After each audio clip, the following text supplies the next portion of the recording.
Hi everyone, right, we're moving on to the second half of the poem Eden Rock. We're going to be annotating it and then having to think about the use of rhyme and the structure of the poem. Okay, so we're just going to reread the last bit of the poem. So this is the bit that we're going to be focusing on this lesson. She pours tea from a thermos, the milk straight from an old HP sauce bottle, a screw of paper for a cork, slowly sets out the same 3 plates, the tin cups painted blue. The sky widens as if lit by 3 suns. My mother shades her eyes and looks my way over the drifted stream. My father spins a stone along the water. Leisurely they beckon to me from the other bank. I hear them call, "See where the stream path is. Crossing is not as hard as you might think." I had not thought it would be like this. Okay, so just some of the references in this third stanza. So a thermos is an insulated thing. It's magic. You put something hot in it, and then it magically keeps it hot for a long time. I can't think of any other explanation for that than magic, so that's what it must be. His mother's taken the milk in an old HP sauce bottle. So that's a sauce bottle they were usually made out of glass, and then used a screw of paper to make a cork.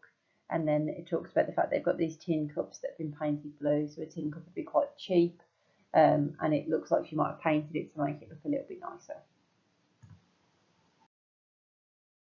Okay, so we're going to annotate now, so you should have your anthology in front of you. Try and get your notes down in as much detail as you can. So at the start of this third stanza, we move into a sort of action, I guess. So the first 2 stanzas focus on describing his mother and his father, and here we've got a sense of something that's actually happening. So we go from these, I've called it the divine imagery because I'm being posh, but this sort of suggestion that his mom is an angel, and maybe has been sent by God, into something really ordinary and mundane, and it's these tiny little details, and I think it emphasises how ordinary memories can be really precious and valuable. So I'm guessing what she's doing here in Eden Rock or beyond Eden Rock is something that she will have done before when he was younger. Maybe they went and had picnics, and these little details, these really specific little details that would seem just so ordinary and unremarkable. Now he thinks about them as something really valuable and precious, and that actually these tiny little details in your memory can be important. And yeah, and there's a poignancy, a sort of emotional link to these items. I always think it suggests that his parents are from a make, do, and mend generation. So there's a real belief, you can't waste anything. So she's got this HP sauce bottle, and they've used all the sauce, but it's a glass bottle. They can't throw this glass bottle away. So she's kept it, and she uses it to store the milk when they're going on their picnics. That maybe she's lost the lid, so she has to use a bit of paper as a lid instead, because still she doesn't want to throw the bottle away even though she's lost the lid. The sense that they are people who care about everything, or maybe didn't have a huge amount of money. People struggled after the war, and maybe this is that there wasn't a lot of money, and therefore you couldn't afford to get rid of anything. You couldn't afford to buy a special container to hold your milk. And that's, I guess, the same with the tin cups later on, that she's got these tin cups. Maybe they've started to go rusty, so I'll paint them and make them usable again. So these sense that these are items about function. So there's no place in his mother's or father's life for fancy things, for expensive things, but actually now these little details feel important to him in some way. I think the adverb slowly is important. So she's setting up the picnic. She's got the cups out to make a cup of tea, but there's no rush. So I think that adverb slowly is important. This is incredibly relaxed. Lots of people like to say, lots of candidates and students sometimes say that there's a sense that they want him to die, and I absolutely don't agree with that. I think there's just a sense that they're having a picnic. There's no rush here. Everything's slow. Everything will happen when it's meant to happen. They are waiting for him in a reassuring, comforting sort of way, not in a hurry up and die kind of way. I totally disagree when people say that, because I think there's no rush here at all. There's no urgency. This sets out the same 3 plates. Maybe same here means the same plates that she's always had. It does certainly seem like she's not extravagant. She's not going to go out and buy new plates if she's got plates that work. So maybe these are the plates from his childhood that she's setting out, that she's never gotten rid of. And obviously the fact that there's 3 of them, there's 1 for each of them. They've all got a plate set out, so they're waiting for him. There's a space for him. But again, no rush, no urgency. Okay, so we're moving on to the 4th stanza. That line, that first line, the sky whitens as if lit by 3 suns, definitely tells us that this isn't a place on Earth. Even though Eden Rock sounded like somewhere you could go on a geography field trip, this is to tell us that it isn't, because obviously we have 1 sun and not 3. So we get a definite sense that this is somewhere otherworldly from here. I think there are 3 suns because there are 3 of them, and it's foreshadowing the time when they'll be united again. They're going to get back together, the 3 of them. I also think 3 suns would be really bright. It would be much brighter than a single sun, and therefore this might link to the idea of the afterlife. So sometimes people talk about, seeing a really bright light. Don't go into the light. We say that sort of thing. So maybe this is a sense of the afterlife being linked to really, really bright light, and that links to the sun. Also, 3 is a significant number in Christianity. So the 3 suns might represent the Holy Trinity, the Father, the Son, the Holy Ghost, the 3 of them. And that would consolidate this family and their religious and Christian beliefs.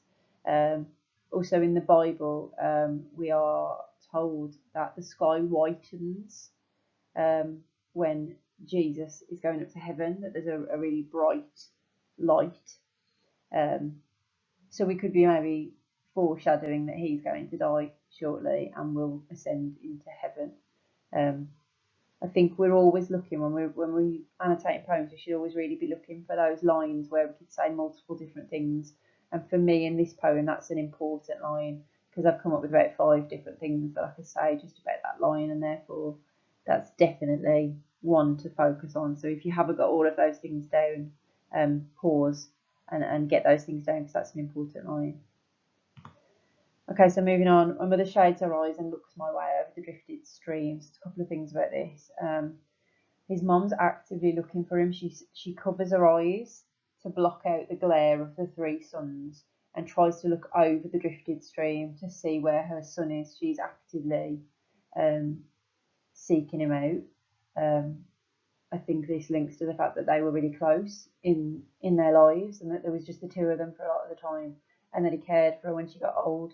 The drifted stream creates a sense of separation between the speaker in this poem and his mum and dad, but there's a definite sense that whilst it is an obstacle, it's not an insurmountable obstacle. It's not a fast flowing river that keeps them apart. It's just a stream, and a stream feels like something that I could really easily cross without too much difficulty at all. And maybe this is telling us that he is older in his life. He's reaching a point where he will be able to cross that stream. And the fact that they are only separated by a stream means that they are close to being back together again. I think, again, that linking to the fact that he writes this as he's older later on in his life, and therefore there's this sense of impending closeness, that they will be back together, they will be reunited soon. Also in Genesis, the Garden of Eden is bordered by 4 streams, and that's, I think, partly why this is a stream as well, linking back to that Christian belief about the Garden of Eden and what that was like. His dad is spinning a stone along the water, that thing where you throw it and it kind of bounces along the water. Again, a lack of urgency, it's just a really casual affair, this is. No hurries, nobody's like, oh God, I've got a quick 10 minutes to eat my lunch, and goes spinning stones. There's no rush at all. This is casual, leisurely, laid back, no urgency whatsoever. I do think it's probably relevant that his dad isn't looking for him, unlike his mum, and maybe that shows because he died when he was 6 or 7. That he doesn't feel that deep connection to his dad, or the same depth of connection to his dad as he does to his mum, and maybe that's why he is focusing on something else to pass the time and not just sort of looking for him. Again, just as we had the adverb slowly in the previous stanza, we've got the adverb leisurely here. And I think that's a really, really apt word, really, really suitable word to sum up the feeling of his parents. There is no rush. There is no urgency here. They're just waiting for him whenever he's ready to cross the stream. I like that line isn't jammed. It's the only one. All of the other stanzas sort of end at the end of the last line with a full stop. They finish and they're quite neat. And then this one is enjammed and runs into the next stanza, and I suspect that's about showing that they can be connected. They're not that separate. The fact that the stanzas are connected could be reinforcing the foreshadowing that they will be together again soon. They are going to be connected. There is that link between the two. Maybe that shows how easy it will be to cross, or maybe it's to just show that he will cross soon. You know, it's not a million years away. Okay, so final stanza, if you believe that's a split stanza. So they beckon me from the other bank, I hear them call. So we've got the use of the pronouns they and them again, as we did in the first stanza. But also they are united in that they both beckon to him. So in the previous stanza, his mum was looking for him, but his dad wasn't really paying attention. Whereas now they're united in their desire to communicate with him, and they beckon to him from the other bank. Maybe they know that he will join them soon. I put here what I said earlier. A lot of the time, students will say that they want him to die, and I do not agree with that. I think they're just waiting for him, and they're taking a chance to communicate with him if they can. There's a comfort in the way that they are waiting for him. There's something reassuring. I talked about this at some point before, but that Christian belief must be incredibly comforting to think that when you die, you're going to be reunited with the people that you love that have passed away. I think that must be incredibly reassuring and lovely to have that kind of belief, and he does have that belief. So he believes that he's older and he's getting closer to death, but that just means he's getting closer to seeing his parents again, and that must be quite nice, quite comforting. What they say, you see where the stream path is. So they were on the other side of the stream. We said that didn't seem like it would be particularly difficult to overcome, but they're actually pointing out to him there's a path, there is a way to cross, and they're sort of pointing that out to him. That's the way that you'll cross. I think the path is a metaphor for death. Crossing that path is a metaphor for death, and I think they're telling him that death isn't that bad. It's not a thing to worry about. I think lots of people spend time in their lives worrying about when they die and what will happen, and I think they're saying actually it's fine, don't worry about it, it's not as bad as you think it's going to be, it's not too hard, it's not that difficult to cross and rejoin us, it won't be difficult. And I think that's quite typical of the kind of comfort that a parent might want to give their child who are concerned or worried about something, and they're just trying to comfort him and tell him that it's absolutely fine and he shouldn't really he doesn't have to worry about it. The final line's a little bit ambiguous. I had not thought it would be like this, because it isn't completely clear what the it is. I had not thought it would be like this. You hadn't thought what. The final line's really simple and monosyllabic. It's not poetic. I always think it's a step back. He's reflected, he's imagined all these things in Eden Rock, dreamt them possibly, and then he steps back into his normal day-to-day life, and the reflection is just that he hadn't thought it would be like that. Maybe he's reflecting on the fact he hadn't thought heaven would be like that. He hadn't thought that his parents would be like that. It wasn't what he'd expected to happen to him, or it wasn't what he expected to have happened to them. We don't know. It's certainly an ambiguous ending, I think, an unclear, vague ending to the poem where there's lots of possible different emotions that you might be feeling that you could talk about. Okay, so rhyme. When you read it out loud, you don't get a sense that there's an obvious rhyme to it. It isn't one that you could sit through and do the, like we did with Walking Away, that's a rhyme and a B, and you couldn't do that with this one. But there is evidence of regular half rhymes. We call them half rhymes or Demi Rhymes. I've got no preference which one you use. Where the final consonant links the word, but that the vowel doesn't make it rhyme fully. And there's a couple of examples here. So rock and jack, they would rhyme fully if I changed just one of the vowels. So if it was rock and jock, that'd be a full rhyme. And all I've done is change that A to an O, just one letter out of a rhyme.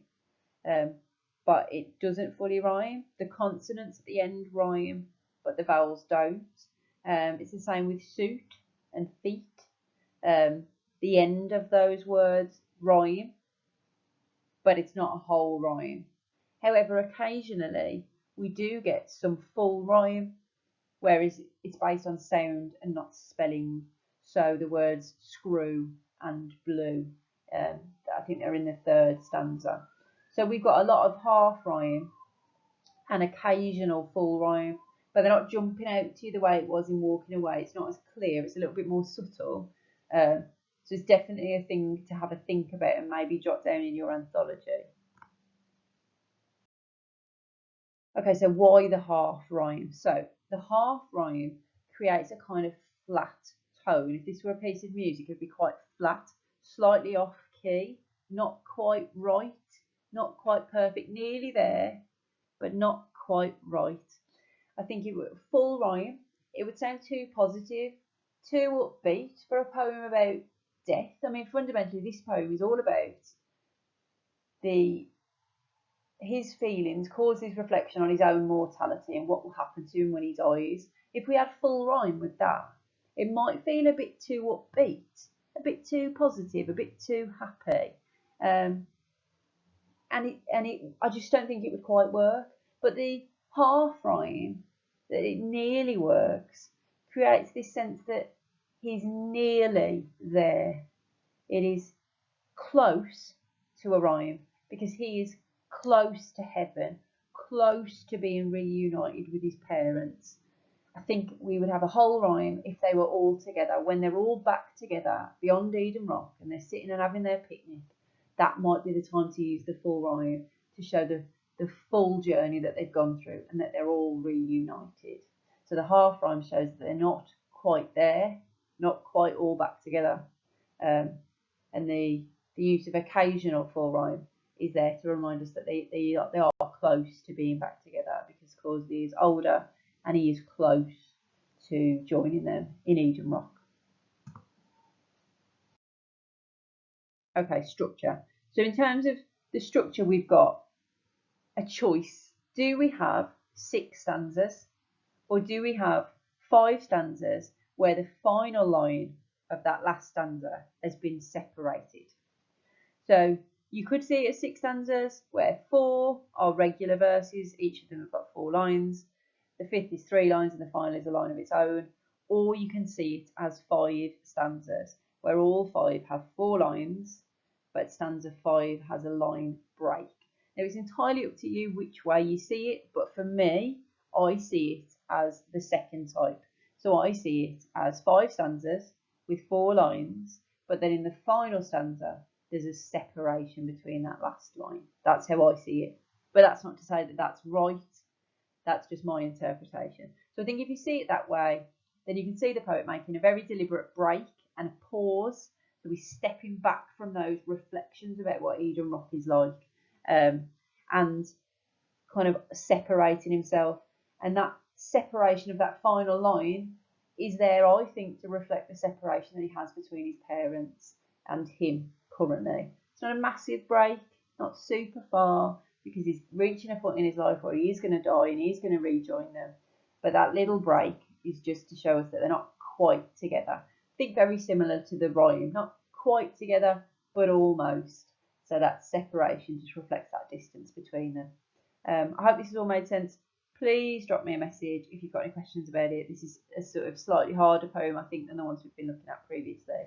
Poem I really like. I think there's lots and lots to say about this poem, but it is that little bit more difficult. So let me know if you've got any questions.